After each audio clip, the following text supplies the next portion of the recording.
रमेश अपनी 14 साल की बेटी नेहा के साथ रोज शारीरिक संबंध बनाता था और वह इतनी दर्दनाक तरीके से संबंध बनाता कि उसकी बेटी की हालत खराब होती जाती थी। लेकिन नेहा भी अपने पिता का भरपूर साथ दे रही थी। इन दोनों की खूबसूरत सिस्कारियां पूरे कमरे में गूंज रही थीं। लगभग 1 साल तक इन दोनों का खेल चलता रहा है, लेकिन 1 साल के बाद इन दोनों के साथ कुछ ऐसा हो जाता है दोस्तों, जिसे जानने के बाद आपके रोंगटे खड़े हो जाएंगे। आप भी हैरान और परेशान हो जाओगे। असल दोस्तों, यह सच्ची कहानी गुजरात की है, जहां पर रमेश नाम का एक व्यक्ति अपने परिवार के साथ रहा करता था। रमेश की शादी हो चुकी थी, उसके 2 बच्चे भी थे, एक बेटा और एक बेटी। बड़ा बेटा 8 साल का था और छोटी बेटी 6 साल की थी। रमेश की अगर कारोबार की बात करें तो उसका दूध का कारोबार था और घर पर ही उसका कारोबार था, और दूध के बिजनेस से वह अच्छा खासा कमा लेता था। किसी तरह की कोई दिक्कत परेशानी नहीं थी। रमेश का अपनी पत्नी के साथ बनती नहीं थी। उन दोनों के बीच ज़्यादातर झगड़े हुआ करते थे। जब वह रात में अपनी पत्नी के साथ संबंध बनाया करता था तो उसकी पत्नी एक ही बार रमेश को संबंध बनाने देती थी, लेकिन जब रमेश दूसरी बार संबंध बनाना चाहता तो उसकी पत्नी उसे मना कर देती थी। इस पर रमेश को गुस्सा आ जाया करता था, फिर वह उससे मारपीट तक शुरू कर देता था। एक दिन बात इतनी बढ़ जाती है कि उसकी पत्नी रमेश को छोड़कर और अपने दोनों बच्चों को लेकर अपने मायके चली जाती है और रमेश से कहती है कि मैं तुम्हारे साथ अब एक पल भी नहीं रह सकती। मैं तुम्हें छोड़कर जा रही हूँ और फिर अब तुम्हारे पास कभी नहीं आऊँगी। अब रमेश अकेला हो जाता है। घर उसको काट खाने को दौड़ने लगा था। वह सोच रहा था कि आखिर अब क्या किया जाए। लगभग इस तरीके से 5-6 महीने का समय गुजर जाता है। एक दिन बात इतनी बढ़ जाती है कि उसकी पत्नी रमेश को छोड़कर और अपने दोनों बच्चों को लेकर अपने मायके चली जाती है और रमेश से कहती है कि मैं तुम्हारे साथ अब एक पल भी नहीं रह सकती। मैं तुम्हें छोड़कर जा रही हूँ और फिर अब तुम्हारे पास कभी नहीं आऊँगी। अब रमेश अकेला हो जाता है। घर उसको काट खाने को दौड़ने लगा था। वह सोच रहा था कि आखिर अब क्या किया जाए। लगभग इस तरीके से 5-6 महीने का समय गुजर जाता है। इस बीच रमेश अपनी पत्नी से 2 बार मिलने के लिए जाता है और उसको मनाने की कोशिश करता है और उसको वापस लाने की कोशिश करता है, लेकिन उसकी पत्नी उसकी एक नहीं सुनती है और कहती है कि मैं तुम्हारे साथ अब नहीं रह सकती और तुम यहाँ से चले जाओ। जब रमेश की पत्नी उसके साथ आने से मना करती है तो रमेश वापस चला आता है। वह अब यही सोचने लगता है कि आखिर अब क्या करेगा, क्योंकि वह तो अकेला हो चुका था। जो उसकी शारीरिक ज़रूरतें हैं अब कैसे पूरी होंगी। उसने एक प्लान बनाया और अपने दोस्त से कहा कि मेरी पत्नी ने मुझे तलाक दे दिया, वह दूसरी शादी करना चाहता है, उसके लिए कोई ऐसी महिला बताए जो उससे शादी कर सके। उसके दोस्त ने कहा कि आप मुझे कुछ दिन का समय दे दीजिए, मैं 1 महीने के अंदर ऐसी कोई महिला बताऊंगा जो आपसे शादी करे। 1 महीने के बाद उसके दोस्त ने एक महिला बताई जो विधवा थी। उसके पति एक एक्सीडेंट में वह दुनिया से जा चुका था और उस महिला की एक 13 साल की बेटी थी जो उसी के साथ रहा करती थी।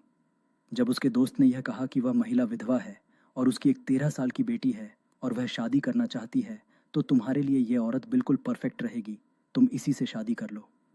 रमेश को उसकी बात को मान जाता है और कहता है कि ठीक है, मैं तैयार हूँ। अब रमेश अपने कुछ रिश्तेदार और दोस्त को लेकर एक मंदिर में जाकर उस महिला से शादी कर लेता है। उस महिला को अपनी दुल्हन बनाकर घर लेकर आ जाता है।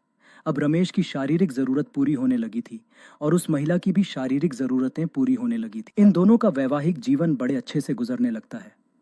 रमेश का जो कारोबार था वह काफ़ी अच्छा कारोबार था। पैसे को लेकर किसी तरह की कोई दिक्कत होती ही नहीं थी। उस महिला के साथ जो 13 साल की लड़की होती है उसका नाम नेहा होता है।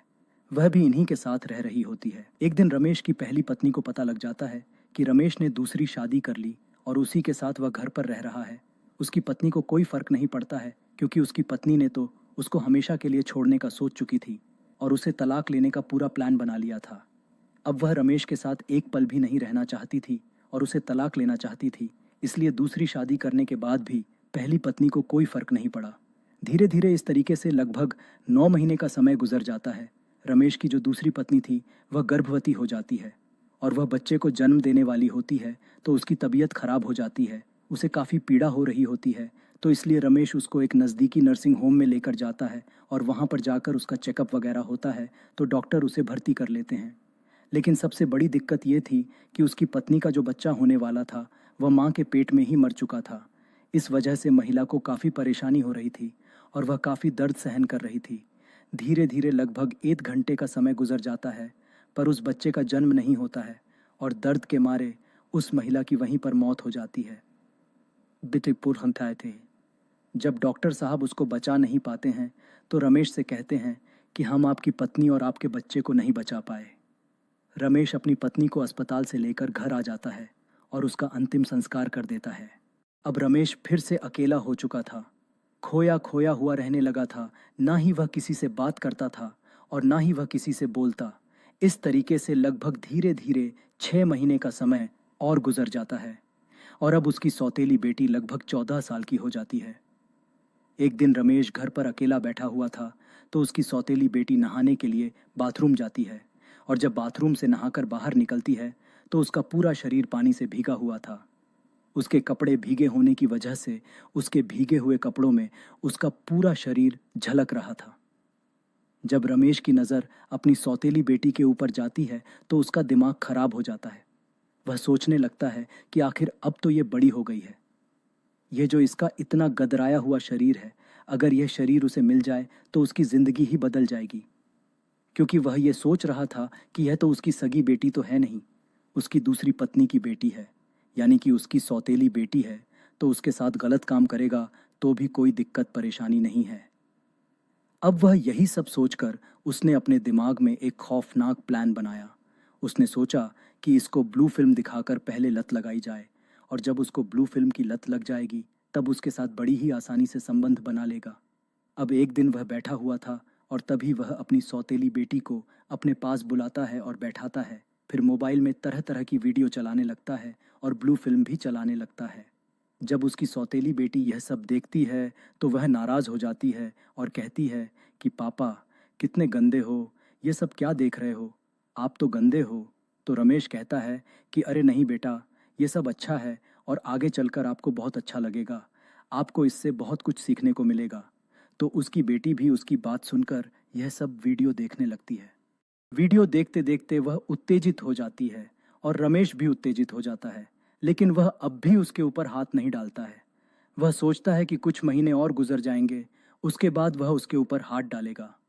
अब उसकी सौतेली बेटी को भी यह सारी वीडियो अच्छी लगने लगी थी। वह कभी कभी अपने सौतेले बाप से फ़ोन लेकर गंदी वीडियो देखा करती थी।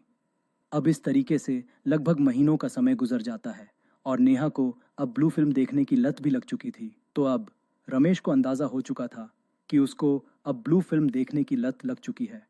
अब यह सही समय है उसके साथ संबंध बनाने का।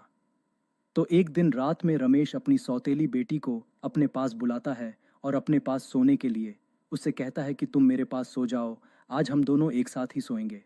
फिर वह मान जाती है और वहीं पर ये दोनों लेटे हुए ब्लू फिल्म देखने लगते हैं। उसके बाद जो नेहा है वह उत्तेजित होने लगती है, रमेश भी उत्तेजित हो जाता है और उसके शरीर पर हाथ फेरने लगता है, उसको जगह जगह छूने लगता है और रमेश एक ही झटके में अपनी सौतेली बेटी को निर्वस्त्र कर देता है। उसके शरीर पर एक भी कपड़ा नहीं होता है। ये सब नेहा को अच्छा लग रहा था क्योंकि नेहा ने जो सब वीडियो में देखा था वैसा ही रमेश उसके साथ कर रहा था, क्योंकि वीडियो में वह सब जान चुकी थी कि कैसे है, कितना मज़ा आता है, कितना क्या होता है। ये सब नेहा वीडियो देख देख कर जान चुकी थी और उसको ब्लू फिल्म देखने की लत भी लग चुकी थी। अब रमेश भी अपने कपड़े उतार देता है और लगातार उसके साथ छेड़खानी करने लगता है। लगभग 20 मिनट के बाद वह उसके साथ संबंध बनाने लगता है। नेहा को शुरू में तो अच्छा नहीं लगता है, उसे दर्द होने लगता है। वह कहती है कि पापा मुझे छोड़ दो, मुझे बहुत दर्द हो रहा है। लेकिन यह इंसान लगातार उसके साथ शारीरिक संबंध बनाता रहा। इतनी दर्दनाक तरीके से संबंध बना रहा था कि नेहा की चीख पूरे कमरे में गूंजने लगती है, रोने लगती है। उसके बाद आधे घंटे तक यह संबंध बनाता है और जब वह थक जाता है तो उसे छोड़ देता है। उसके बाद वहीं पर ये दोनों सो जाते हैं। फिर अगला दिन होता है। रमेश अपनी सौतेली बेटी को फिर से अपने पास बुलाता है, फिर से ब्लू फिल्म दिखाता है और फिर से उसके साथ संबंध बनाने लगता है। आज जब रमेश उसके साथ संबंध बना रहा था तो नेहा को भी अच्छा लग रहा था, उसको भी एंजॉय आ रहा था। वह भी अपने पिता का भरपूर साथ दे रही थी। रमेश अपनी सौतेली बेटी के साथ लगातार शारीरिक संबंध बना रहा था। इस तरीके से अब इनका जो खेल है अब रोज़ चलने लगा था। अब नेहा को भी यह सब अच्छा लगने लगा था। वह भी रमेश के साथ रोज़ संबंध बनाया करती थी। लगभग धीरे धीरे अब 8 महीने का समय गुजर जाता है।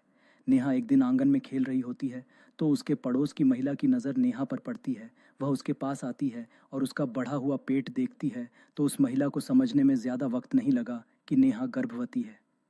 और ये बात थोड़ी ही देर में पूरा फैल जाती है और वह नेहा को लेकर एक नर्सिंग होम में जाती है। और वहाँ पर जब उसका चेकअप करती है तो डॉक्टर ये पुष्टि करते हैं कि नेहा 8 महीने की गर्भवती है। पड़ोस वाले गांव के लोग जब यह सब सुनते हैं तो दंग रह जाते हैं, परेशान हो जाते हैं, उनके रोंगटे खड़े हो जाते हैं कि ऐसा कैसे हो गया। फिर कोई पुलिस को खबर कर देता है क्योंकि यह पोक्सो एक्ट का मामला था, नाबालिग लड़की का मामला था। जब पुलिस यह खबर सुनती है तो तुरंत पुलिस वहां पर पहुंच जाती है और लड़की को अपने कब्जे में ले लेती है। लड़की से पूछताछ करने लगती है कि आखिर बेटा, तुम्हारे साथ ये सब किसने किया है? क्या तुमने अपनी मर्जी से यह सब करवाया है? क्योंकि लड़की अभी ना समझ थी और गर्भवती हो चुकी थी, इसलिए लड़की बताने में थोड़ा हिचकिचा रही थी। लेकिन जब उससे थोड़ा शक्ति से पेश आती है पुलिस तो वह सच बताने लग जाती है और पूरी कहानी बताती है कि जो उसके सौतेले पिता रमेश है वह उसके साथ रोज रात में यह सब हरकत करते हैं और उसको ब्लू फिल्म दिखाया करते हैं। जब पुलिस ये बात सुनती है और पूरे गांव वाले जब ये बात सुनते हैं तो दंग रह जाते हैं, परेशान हो जाते हैं, उनके पैरों के नीचे से ज़मीन खिसक जाती है। अब वहीं पर रमेश को पुलिस गिरफ्तार कर लेती है और उसको थाने लेकर जाती है और सबसे पहले तो उसकी मरम्मत की जाती है। उसके बाद उससे पूछताछ की जाती है और पूरी कहानी जब रमेश बताता है तो सुनकर पुलिस और गांव वाले दंग रहे। जब इसके बारे में लोगों को सोशल मीडिया और अखबारों के माध्यम से पता लगा तो लोग ये सोचने पर मजबूर हो गए कि एक बाप अपनी बेटी के साथ इतना गलत काम कैसे कर सकता है। इस बाप ने रिश्तों को ही शर्मसार कर दिया, रिश्तों को ही तार तार कर दिया। लोग बड़े हैरान थे, परेशान थे। बाकी रमेश के ऊपर पोक्सो एक्ट का मामला दर्ज करके उसको जेल भेज दिया जाता है और उसको उम्र कैद हो जाती है। अब वह अपने गुनाहों की सज़ा जेल में भुगत रहा है। बाकी दोस्तों, मेरा मकसद आप लोगों को परेशान करना या फिर हैरान करना नहीं था। मेरा मकसद सिर्फ आप लोगों को सचेत करना और जागरूक करना है कि इस तरह के लोग भी इस समाज में रहते हैं। बाकी रमेश ने जो अपनी सौतेली बेटी के साथ किया, यह लोगों को शर्मसार करने वाला था, लोगों को हैरान करने वाला था, यह समाज में गलत मैसेज देने वाला व्यक्ति था। बाकी दोस्तों, इस कहानी से आपको क्या सीख मिलती है, आप हमें कमेंट सेक्शन में ज़रूर बताइएगा। और मेरी आप लोगों से रिक्वेस्ट है, अगर अभी तक आपने मेरे चैनल को सब्सक्राइब नहीं किया है तो कर लीजिएगा और वीडियो को लाइक कर दीजिएगा। मिलते हैं एक नई वीडियो में।